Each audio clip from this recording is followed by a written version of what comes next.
I want to let some of you I know have heard me speak before. Some of what I'm going to talk about today is sort of stuff I've said before, and so I just want to let you know that. But I also have been revisiting this and really thinking more about this issue of value and what our institutions sort of bring to the table when we think about learning, and a big word that's being used now is the notion of learning ecosystems, that there's schools, but there are also cultural institutions, there's after-school programs, community-based organizations. So it's sort of situated in that perspective. I want to just not read this to you because you're fully capable of reading. And by the way, I will be giving this PowerPoint to USS Constitution Museum to put on their wonderful new website. And I think I know I'm being recorded also. So you'll have many forms in which to hear, read, and so forth. I just wanted to point out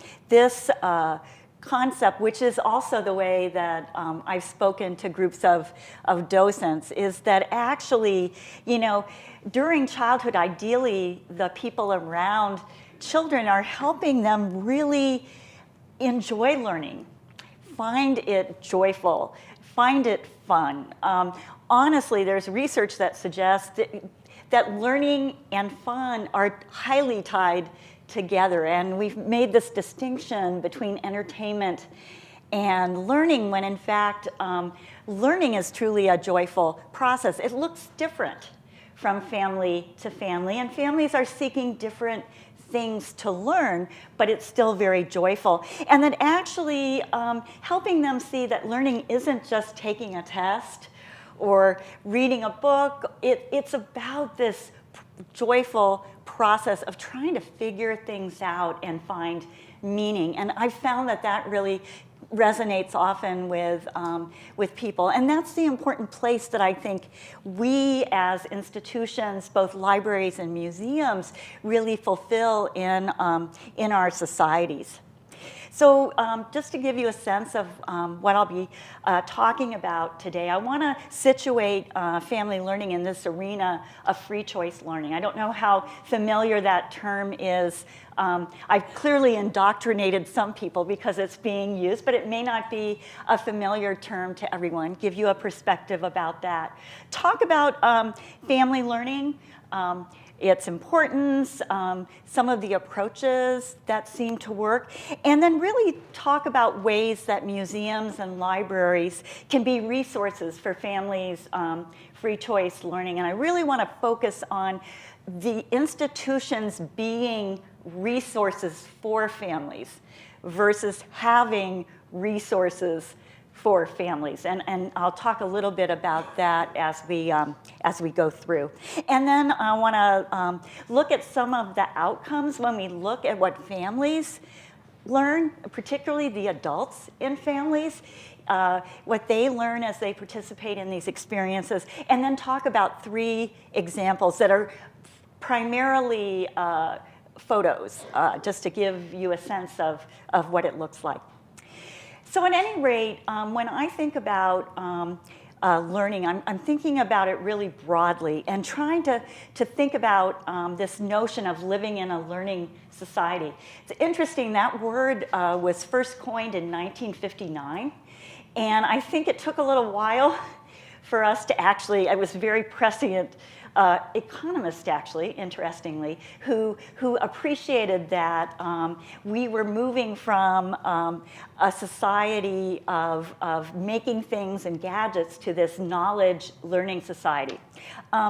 As we know, we may not have known it even as much as a decade ago, but certainly these days, learning happens all the time. And we have our phones, we have all sorts of ways of using the internet. There's social media. I mean, actually, sometimes it can be hard to sort of shut things down and try to just enjoy the simple learning. And learning, actually, interestingly, and this isn't well known, is that learning is one of the major industries in the world. Actually, one of the largest industries in the world is tourism. And the fastest areas of tourism, the biggest growth is in eco and cultural tourism.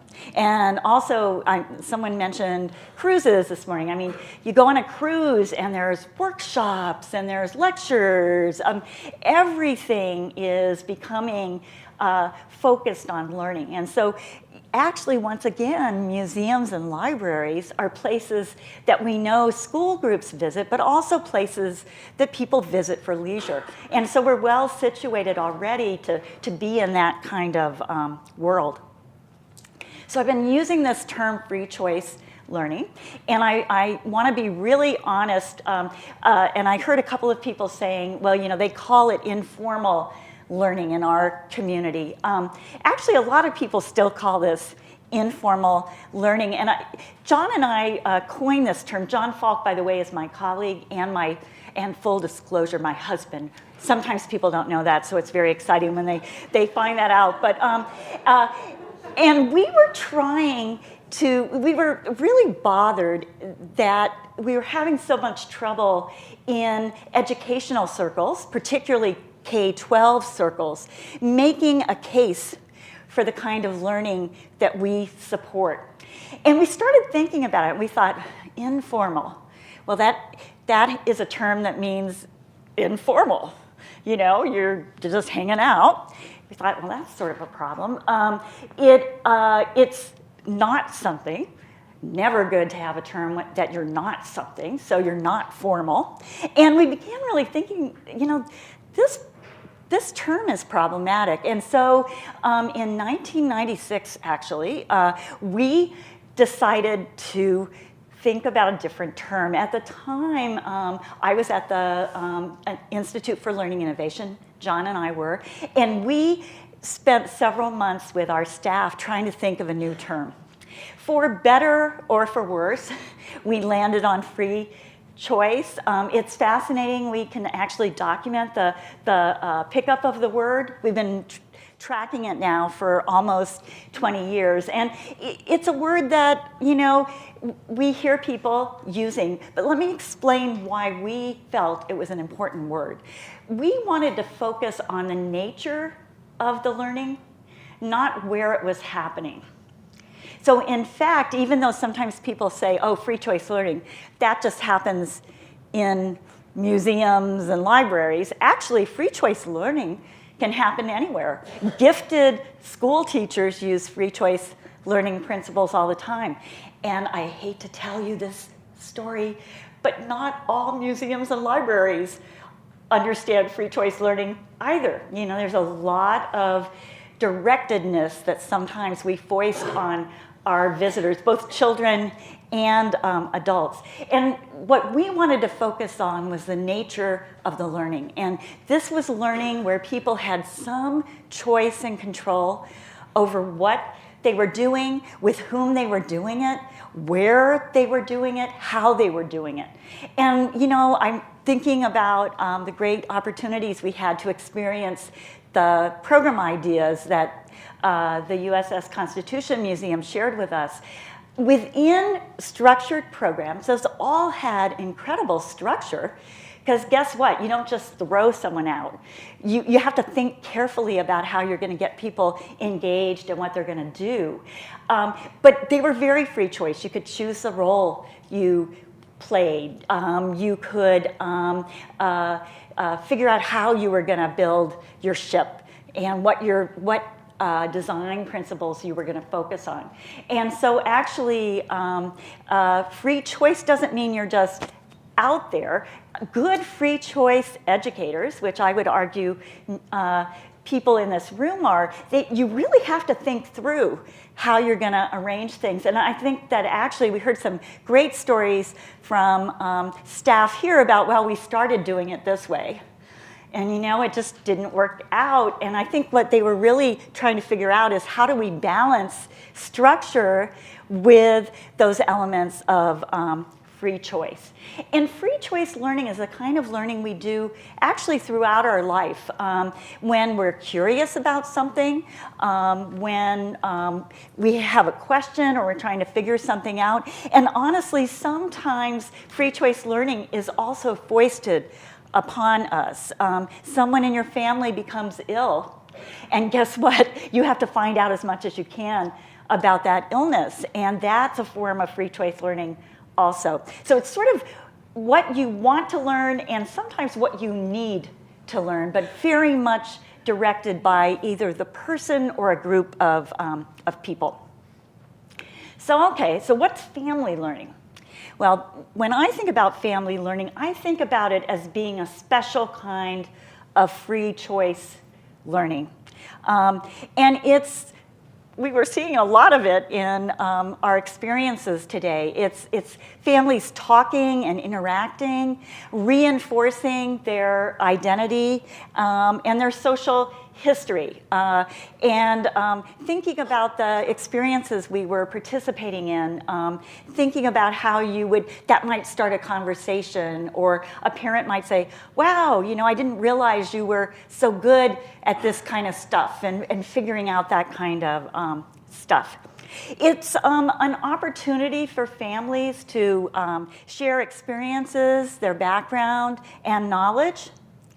And it's also family learning often is among a group of people that really understand one another, their strengths and weaknesses. And so I think sometimes we don't leverage what the families bring to us well enough.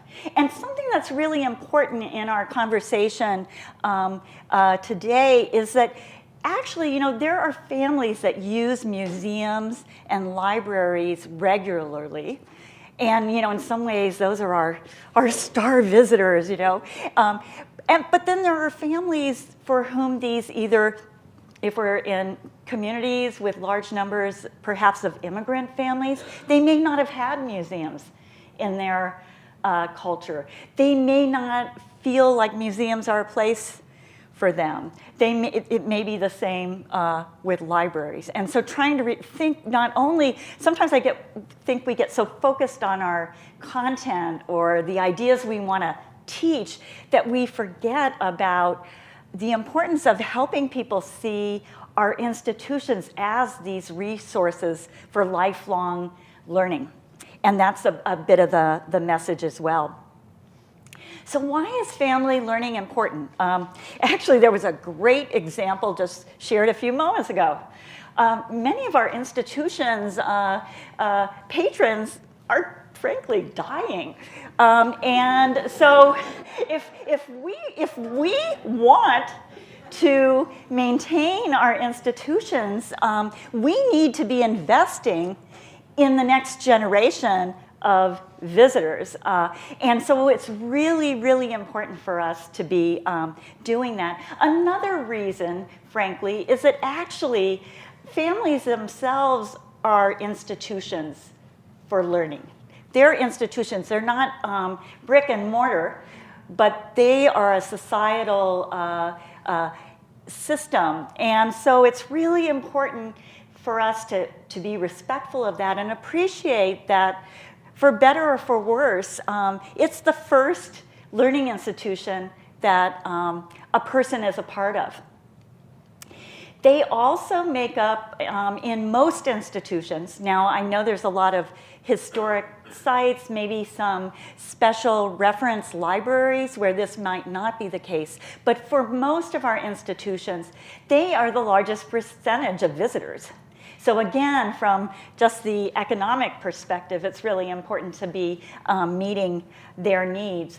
And something else that's really important, and this relates to this issue of building the next generation of users, there's pretty good data, and it's been replicated recently, which in some ways is sad to me, but it's encouraging about the nature of the statistic, is that most people who are adult users of museums visited museums as children with their families.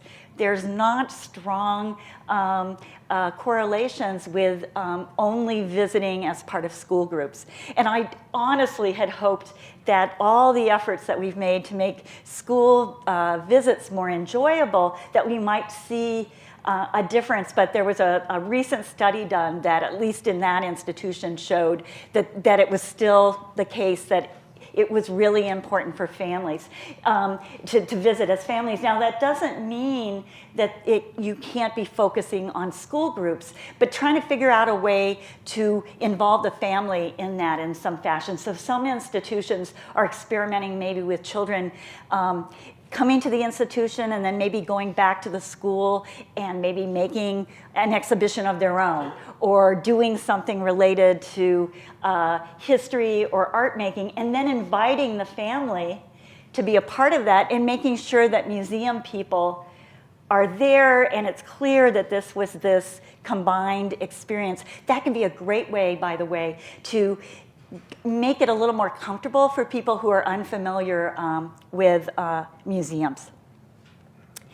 What does it look like? And I think I just want to thank Tim so much. And by the way, I went up to Tim after and I said, I think I knew that there was this effort gonna be funded, but I hadn't heard what had happened. And I just thought, what a wonderful, wonderful experience. And even though, as I've said, I was publicly humiliated trying to get to the museum and back, although we almost made it, if you recall, that actually I think it's so wonderful that there was this effort to talk about the experience happens before one gets there, and ideally it continues giving long after that.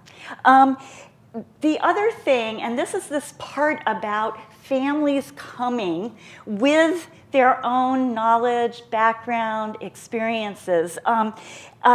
Families bring their own context with them.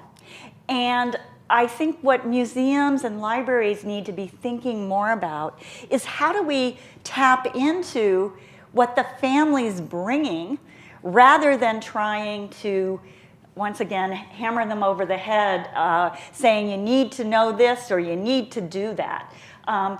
That's a hard case to make in a short period of time. And frankly, remember we talked about the ideal visitor? The ideal visiting family has already bought into your system.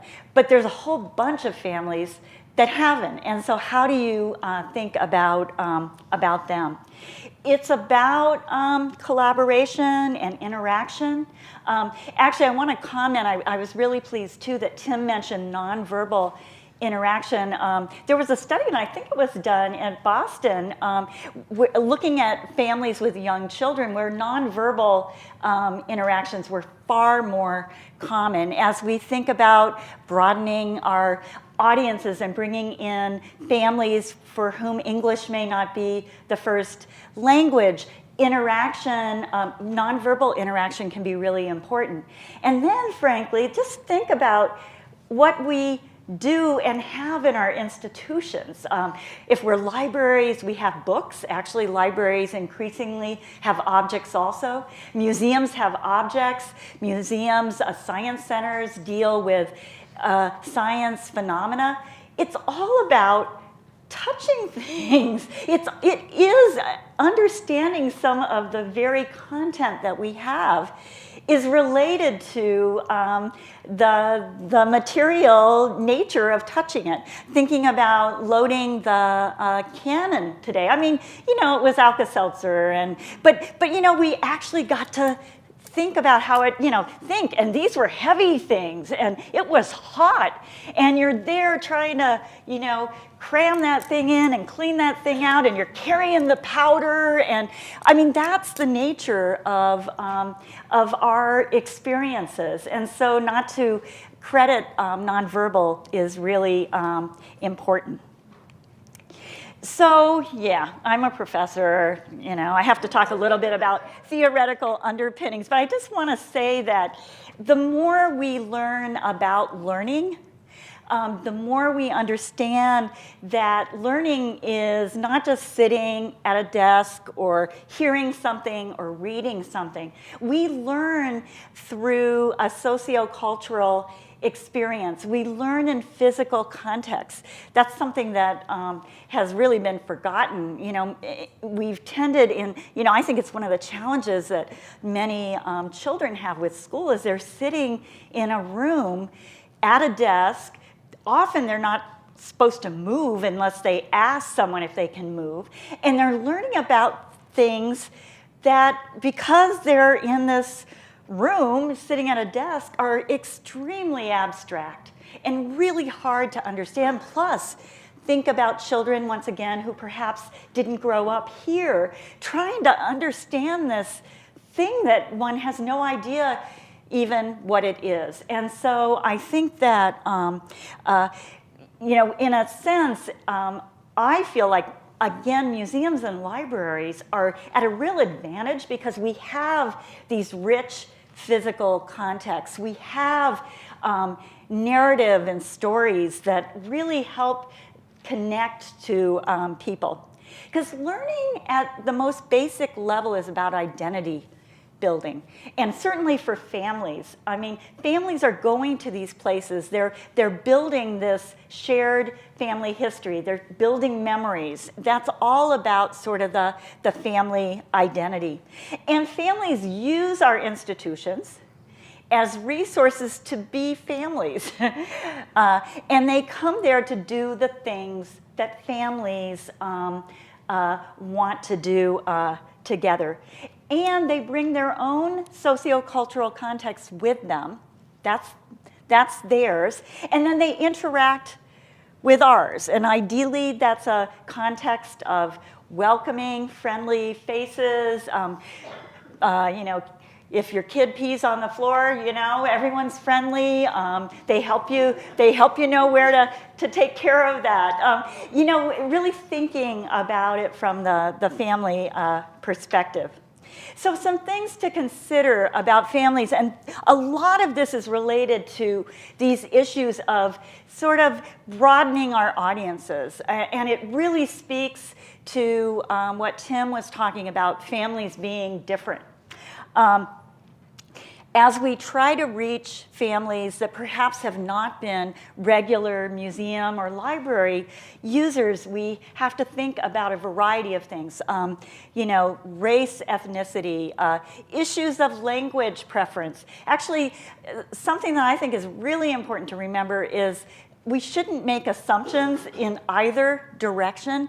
I've known institutions who, we're going to have Spanish speakers coming. We have to translate everything into Spanish, and only offered Spanish stuff to the groups. And the groups, they in some cases were offended. They're trying to teach their children to speak English, or they're trying to learn English. So we have to make sure that we're not making assumptions that just because families maybe are Mexican American in our community, that they all, want materials in Spanish. The other sad thing is that actually for some of these families, it's not a matter of reading in Spanish. It's a matter of reading. And so we have to be, and it goes back to that issue of being open, honoring nonverbal interaction, because some of the families that are going to be visiting, the adults may not be readers. And in fact, it plays that role again of the child as being this really important facilitator. I think something that's really important too is the size of the family.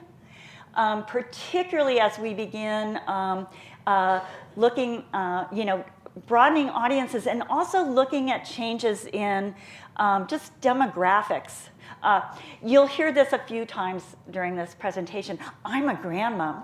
I have 5 grandchildren, 4 boys, 1 girl, and 1 on the way, gender yet to be determined. Something we go on, like when we go and visit them or they come and visit us, we go to the museum, and there's me, my husband, maybe our 2 children, their spices as we call them, and then we now, in one case, we have 4 boys. That's a family group for us. But also, as we are open to different cultures, it may include aunties, it may be neighbors. Families can be very, very large, very intergenerational, and so we really need to be thinking about how we accommodate that. Most of our spaces don't accommodate bigger groups, and so we have to think about that.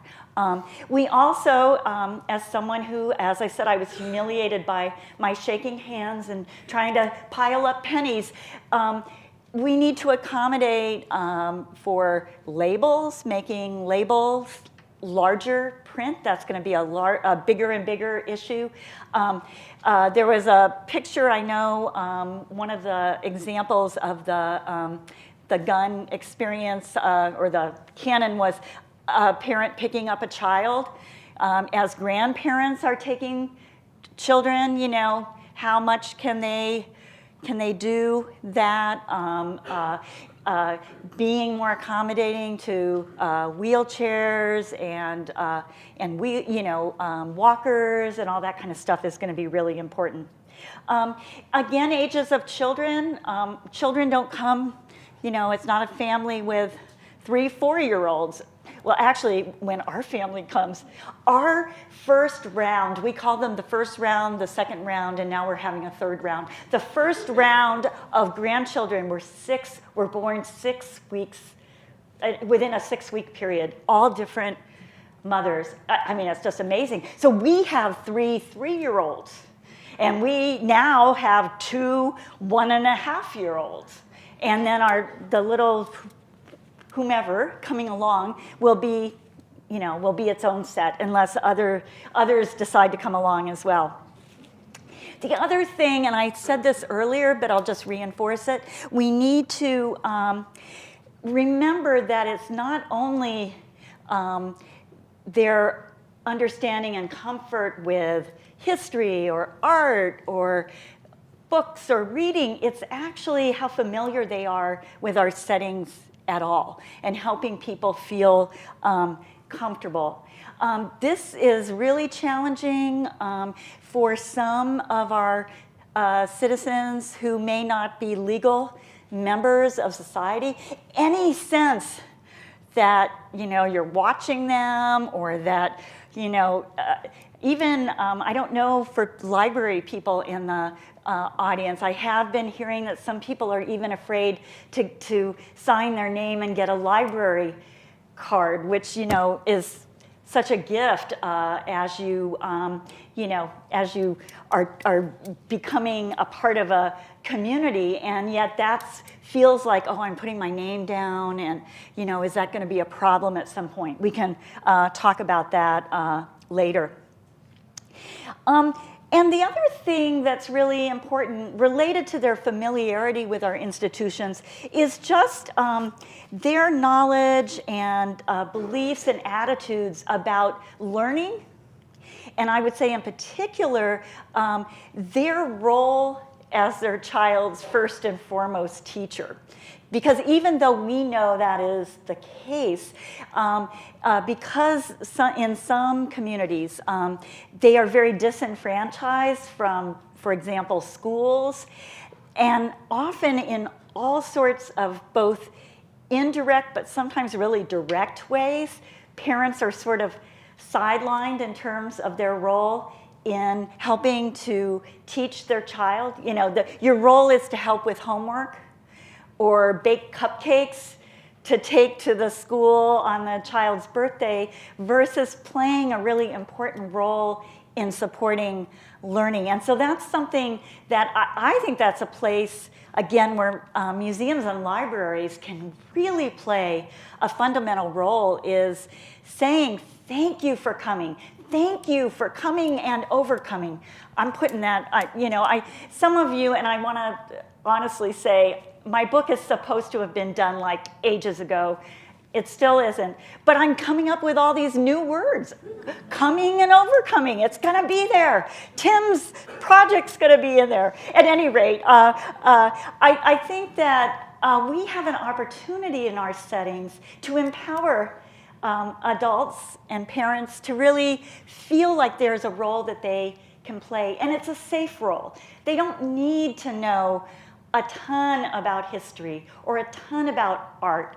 They need to instead appreciate that what learning is about is that process of being curious, asking questions, not having to answer every question, but helping to figure that out. And I've done some work with families and parents, helping them really take that on. And honestly, the adults become the most excited learners because they haven't known that learning was that kind of experience.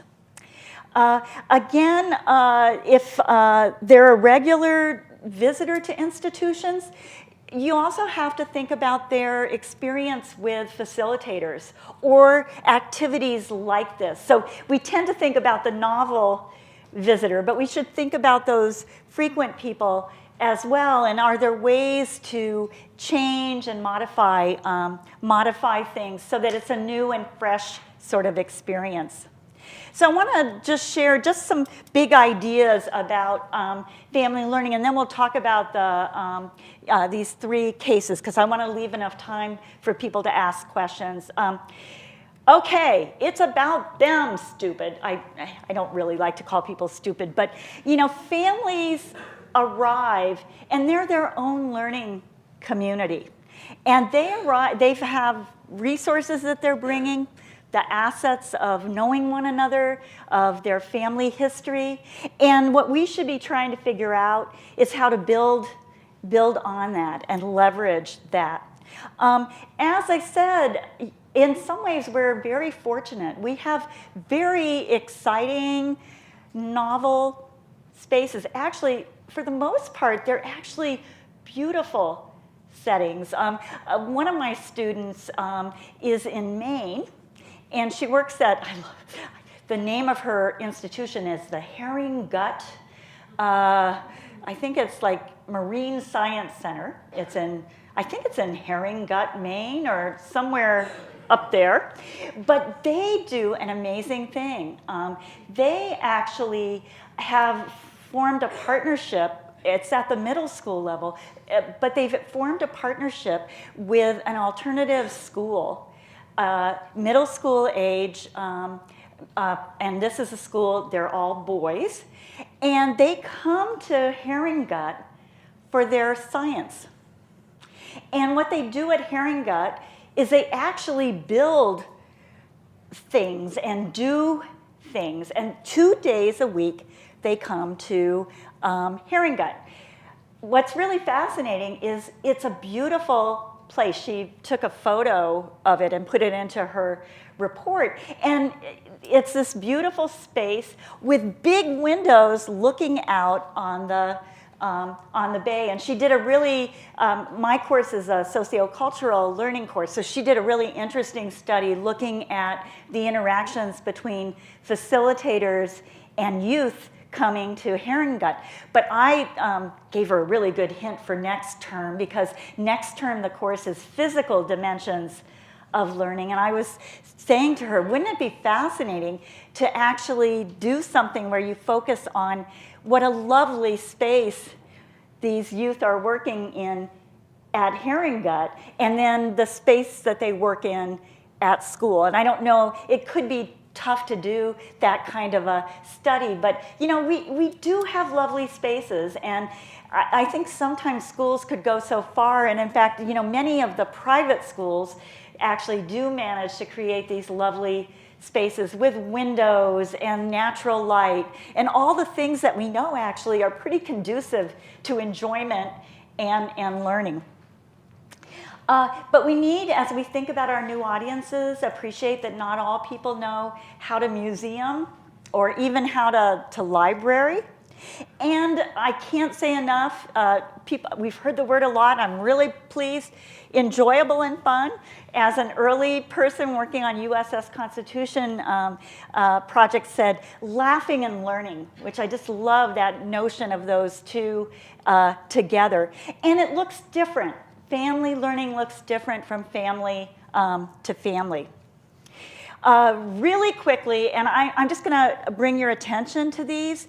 This is a really important document that the Institute of Museum and Library Services created, talking about the important roles that museums and libraries play in their communities. And I think as we are talking to funders, as we're talking to local school districts, as we're talking to our boards, and helping them understand our missions. They talk about these institutions being community anchors. I think I heard someone today say we're trying to become this community meeting place. So, thinking about that role. Connectors. And this is connectors that bring generations together, but I would say also connectors that can bring different organizations in a community together.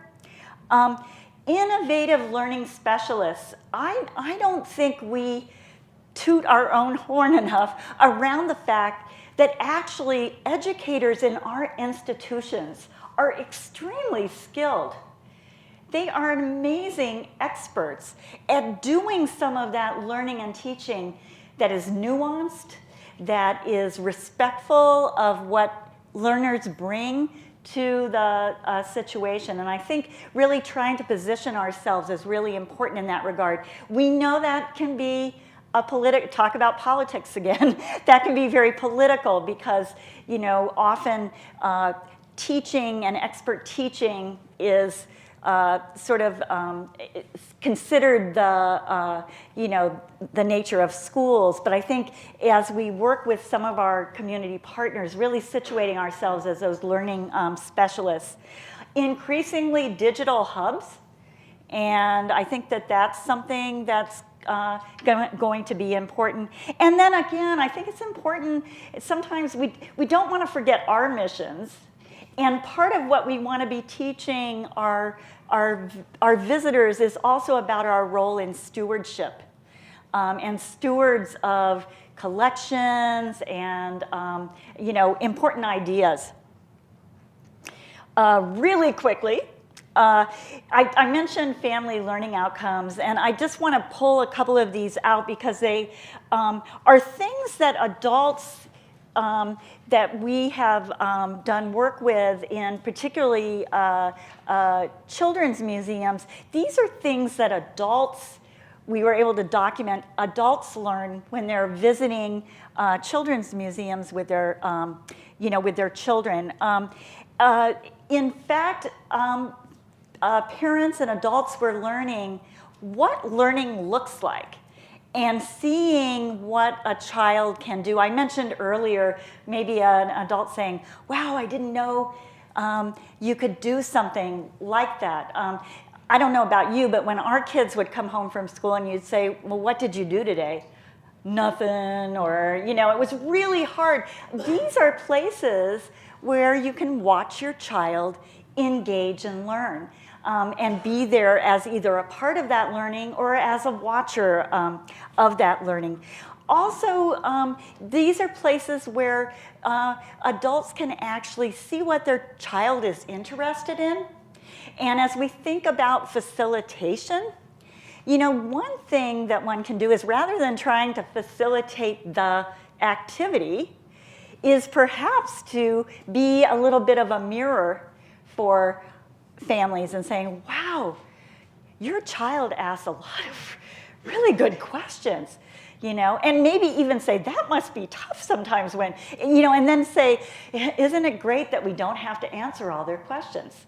Just those little tidbits about what learning is about that can be really, really important.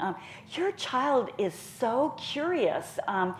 And she doesn't miss anything. I mean, she was noticing the detail. on this object. Just simple things that sort of feed back to the parent about the skills that their child has. That's not about just, reading, writing, and arithmetic. So anyway, I want to tell you about 3 programs that I think really capture this whole sense of family learning. There's a movement among libraries to create what are being called family place libraries, and they are working closely with early learning centers and communities. And the focus is on the whole child and the role of parents. And I love this picture. Actually, it's hard. I had to sort of crop it. This child is sitting in the lap of, I don't know if it's a dad or a mom, but this kid who I think they said was like a year and a half is busily looking at this book. What these libraries have done is tried appreciating that not all families read to their kids or know how to read to their kids or appreciate how much fun it can be to read to your kid, or that when they're 1.5, you don't even have to read to them because they just want to look at the pictures and you can make up stories about what the pictures say. They've created these spaces that are like a living room, or like they have comfortable couches, chairs, and I love the idea of calling them family place libraries. This very comfortable place where you can become sort of accustomed to being around and with books. Oh my God, the USS Constitution Museum. And I had honestly, I knew that they were going to be doing the programming pieces, but I had no idea that we were going to be playing games and doing role-playing. And these are just some examples of an exhibit that we actually didn't see, which is upstairs. But I love these photos. This is a photo of a grandma. And I just want to point out that I can still sit down. It takes me a little longer to get up. But for this grandma, it's really helpful to have a bench nearby. And these children, it's sort of hard to see, but they are doing mess together. And the photo in the back is this historical sort of depiction of what it would have been like on a ship at this time, and they're sitting there eating their meal together. This is a great game where one person is the officer and the other person is a seaman, and they find out sort of where they are in terms of their rank. And then the hammocks. If you haven't been in a hammock yet, you have to do that before you leave. And actually, it was great. Anne was telling me that conversations start in the hammock between families because, you're up there. And, for me, one of the joys of working with the USS Constitution Museum, and I don't mean to keep saying this, but they are really good at this, is that I have learned so much history being on the team, and they've done this great, you're sitting in this hammock, and I have a hammock at home. I would never put my hammock up so close to the ceiling and have it so close to everyone else. But guess what? That's what you did then.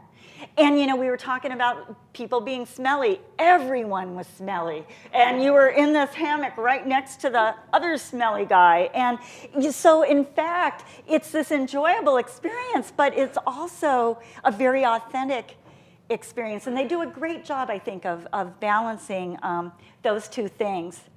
And then the Denver Art Museum, which came up a little bit earlier, actually they decided that instead of trying to teach families about art, which is an admirable goal, they felt like there are a lot of institutions that do that. That what they wanted to focus on was engaging families in art making. And in fact, what's really cool, you can't really see it, but this is just it's a little bit like what we were doing when we saw the caulking. This space is right adjacent to a gallery space with masks in it. they have managed in some of their spaces to actually be in the space. I think because there was glue and paint and glitter, oh God, glitter, you know, that they couldn't be right in the space, but they're right there.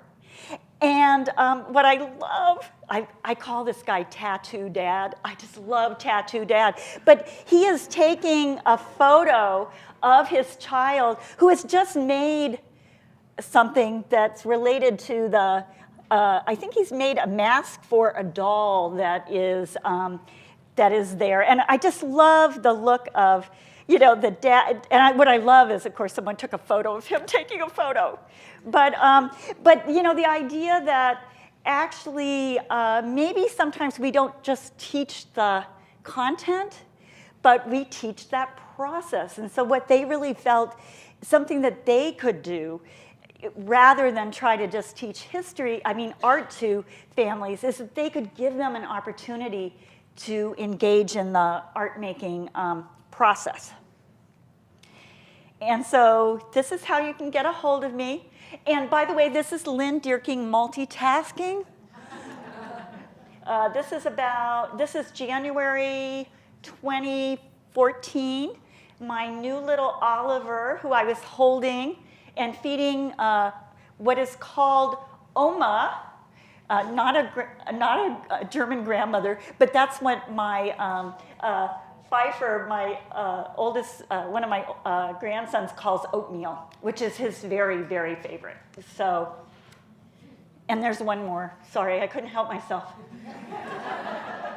That's me and Finn at the carousel in the zoo, the National Zoo. So, at any rate, that's sort of what I had to talk about. As I said, I'll provide this presentation, but I'm here, we've got about 15 minutes for questions, comments. Yeah? Let's take one big step outside the museum and be thinking about those very harder to reach audiences and what some people might call threshold fear. And families who are, you know, I've definitely been out in front of our museum when I see families come by and say something like, oh, that's not really a place for us, or it costs too much money to go there, or I don't really know what is going on there, you know? And I don't know, I just would love to hear from you and from others about efforts to bring those families in, community efforts about that, where you think some leverage points might be. I don't know, how do we just open up the welcome in a really deeper, meaningful way? Yeah, I think that's a really good question. A couple of examples that I've seen are strong partnerships with early learning centers, so that visits are a regular part of the curriculum. There's actually an amazing organization in New York City, and I think there should be one in every city that has a large number of cultural institutions. It's an organization called Cool Culture, and it was a couple of women about 30 years ago saying, we have all these amazing cultural institutions in New York, and a ton of our families either don't know about them, don't feel that they're for them, don't, you know, whatever the reasons. And so they created relationships first with these early learning centers, and then also with cultural institutions to really make family use of these settings a regular part of actually their family life. They decided to focus more on families' leisure time rather than just during the early learning time. It's really quite fascinating, and they're one of the case studies in this book that's being written by someone you may know. But one of the things that they are doing is that they have ambassadors on the side of the school, and they have ambassadors that are cool culture ambassadors, appreciating that these are families that really need a lot of support. And so on the early learning side, there's the support around how important you being engaged in your child's learning is, and that this is a big part of how you can make your child's life better than yours, and that cultural institutions are important. And then on the cool culture side, they try to deal with some of those cultural barriers around cost, around not feeling comfortable. Silly things, but not so silly things like, what do I wear? You know, people who don't go to these places, you know, do I have to wear certain stuff? And so they've been having, I would say, some success. They're still challenged, but I think that the focus on the family and the focus on these, appreciating that there's a need for ambassadors on both sides is really important. The only other model that I've seen are relationships with Head Start and or Head Start centers in the museum or in the library. And those also, interestingly, can work very, very well, or in a few instances have the same challenges, because, you know, there's not an appreciation that this is more than just a culture. You know, there's layers of culture. It's what I was saying, is understanding my role as a teacher of my child. It's my role vis-a-vis an institution like a museum or library. And then it's also comfort in terms of what learning is, and feeling like I don't know enough. And there's another really interesting prevailing idea is that the schools do that for my kid. If you think about busy parents, many of these families, you know, they may either be single parent households, or even if there are more than one adult, actually sometimes it's families living together. The adults are working 2, 3, in some cases 4 jobs.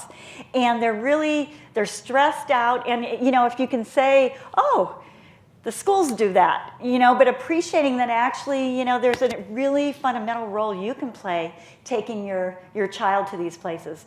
Any other ideas out there? Yeah? I'm just going to say, I'm Erica Lindenwood. I work at Old South Meeting House in Boston. And this is a message that I want to give out to people in the schools as well as those of us in the community. Do you want to get families to come that aren't already coming? You gotta serve food. Guess what? And I say that as a parent who has to complain about stuff at school. You have an event, you want all of us to come show up in the middle of dinner time. We're all working and running home, and you're not giving us any food. Guess what? We all need to serve food. Yeah. Tell the National Science Foundation that, please. Yeah. Federal government. Yes. Yeah. My name is Julie. I work at Whiteville Vantage Gardens and Arboretum, and our thing is gardens. People don't either know how to garden, they don't know how to have fun outside or engage outdoors, or they don't know the names of trees or plants.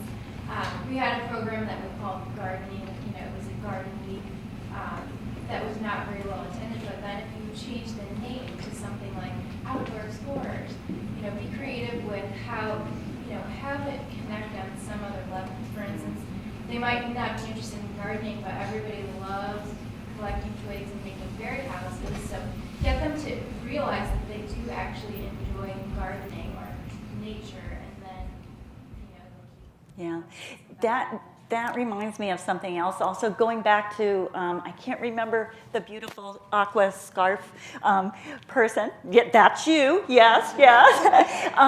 Actually, you know, a way to reach families also is through the elders in these communities, and you know, you have to have some help figuring out who those elders are. But actually, in some of the work, I'm working on the ground in a community in Portland, and we went to elders to talk to them about their expertise. And we found some incredible gardeners who are from Mexico and from Central America. They know, I mean, they may not know all the plants in Portland, but they are so skilled, and tapping into their knowledge and having them help to create programs. Actually, you know, I was saying, do something where the kids perform and then the parents come.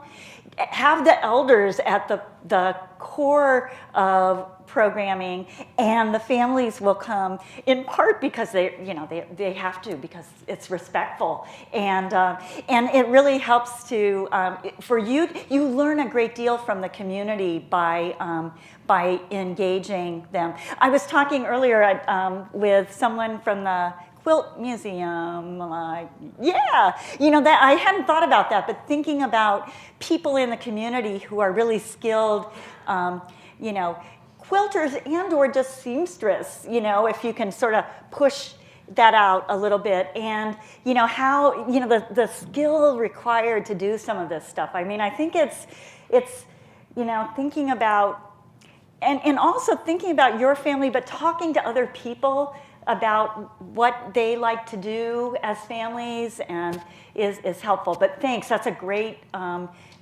example. Other? Yeah.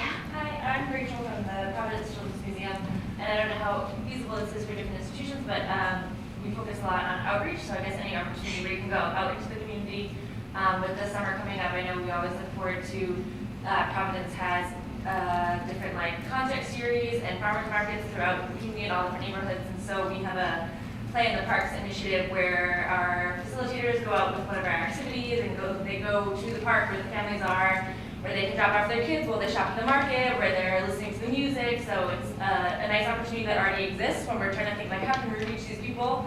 It's kind of nice to look around and see like, this is where the people are, and then how can we bring the resources that we have to them? So, Yeah, it's so funny that, you know, that used to be this pat answer, right? Outreach, and I think sometimes we can do that. I think what's important is to hook that, particularly with the families we're talking about within reach, so that, you know, you help to sort of make that transition and make people, you know, have people realize that this is, you know, my place or the family place. I mean, I said it once before, but I think that notion of calling these family place libraries really just changes the whole idea and ethos for that institution.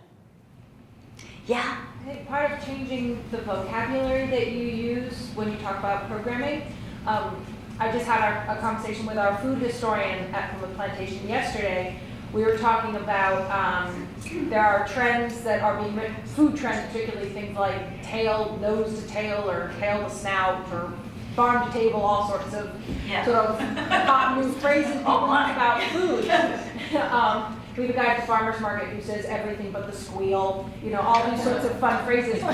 And our food waste historian says, but we're already doing that.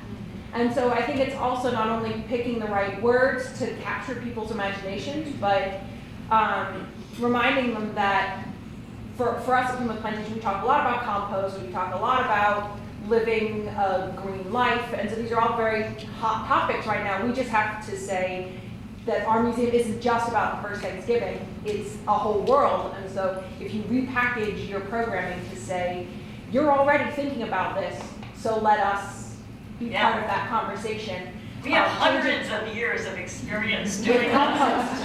Yeah, just changing the concept and having people sort of come at your museum through the side door or the back door rather than always through the front door.